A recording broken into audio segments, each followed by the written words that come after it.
back, brother. This content is for those genuinely interested in men's rights. It covers complex, controversial topics that may not suit a general audience. If you're not part of the men's rights community, this video isn't for you, so feel free to tune out now.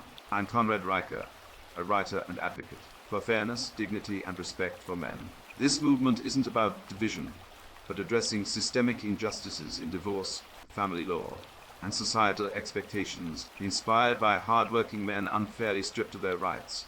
I write for balance and justice. Together, we can change the narrative. Please like and subscribe if you appreciate this video, as it will help get the word out to those who need it. Thank you. Please relax and enjoy. This is an excerpt from Woke Gnosis, Western Civilization versus Woke Neo-Marxism. Woke Gnosis, Western Civilization versus Woke Neo-Marxism is an ebook available in all good stores. Let's get one thing straight. This book isn't for you if you think toxic masculinity is a real problem, or if you believe men should apologize for existing. If your idea of intellectual rigor involves quoting Robin DiAngelo between sips of fair trade kombucha, close this page now. Go knit a gender-neutral flag.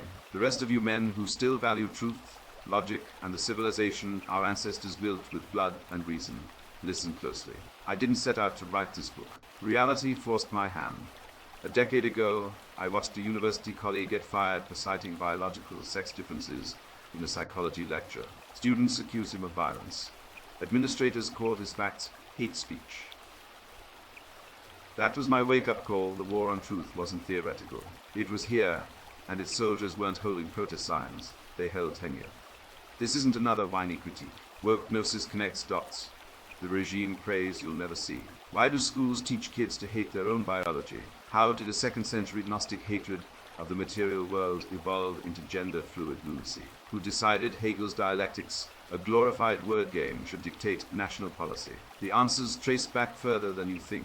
Secret societies, dead philosophers, and a deliberate sabotage of reality itself. You'll learn how Kabbalistic mysticism birthed critical race theory, why Darwinism obliterates the toxic masculinity myth, and which 19th century occultists first declared war on the nuclear family. I'll show you the Frankfurt School's infiltration manuals, expose the satanic romantic roots of modern activism, and arm you with strategies to dismantle the woke mind virus before it erases merit, truth, and manhood entirely. This book is for builders, fighters, and fathers men who refuse to let civilization collapse because a handful of academics mistook their feelings for facts. If you're tired of being gaslit into apologizing for your biology, if you're ready to lead instead of grovel, what follows will feel like oxygen. To the dissidents, turn the page. To the rest, the guilty, the compliant, the terminally online, save us both the time. Go binge a Netflix sermon on your privilege. But when your sons ask why the world hates them, don't say I didn't warn you. The West is burning. Let's rebuild it. With the introduction completed, we are jumping to an extract from the book. In 2022, a Google engineer leaked internal footage of consciousness, raising workshops where employees chanted slogans like "Smash Capitalism," while burning effigies of Milton Friedman. The ritualistic fervor would made Adam Weishaupt, founder of the Bavarian Illuminati, shed a tear of pride. His 1776 playbook, Infiltrate Universities, weaponized academia against tradition. Replace God with utopian dogma is alive in today's DE commissars. Yale's Skull and Bones, that breeding ground for CFR globalists, didn't just give us ghouls like John Kerry.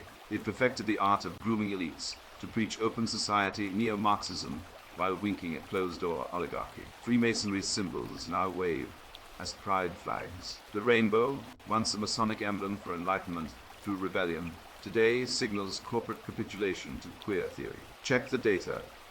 72% of Fortune 500 firms enforce CRT indoctrination masked as sensitivity training.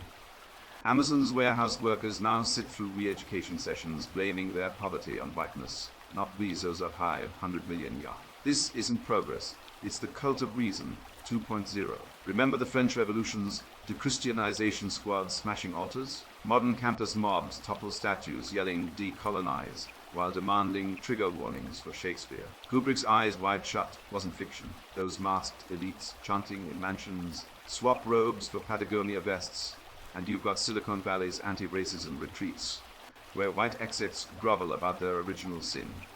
Safe spaces are initiation chambers. They break your identity, then rebuild you as a dogma drone. The Frankfurt School's 1950s authoritarian personality study, which pathologized patriotism as mental illness, mirrors Illuminati tactics. Dissent isn't debated, it's diagnosed. Solution? Starve the beast? Boycott ESG scored companies. When Coca-Cola told employees to be less white, hackers tracked their stock dip. Hackers tracked their stock dip, 4 billion lost in a week. Hit them where it hurts. Their woke virtue signaling wallets. As Margaret Thatcher said, socialists always run out of other people's money. Let's help them bankrupt faster. Thank you for listening. Thank you for your interest in woke Gnosis, Western civilization versus woke neo-Marxism, available in all good bookstores. Please like and subscribe. Thank you and God bless.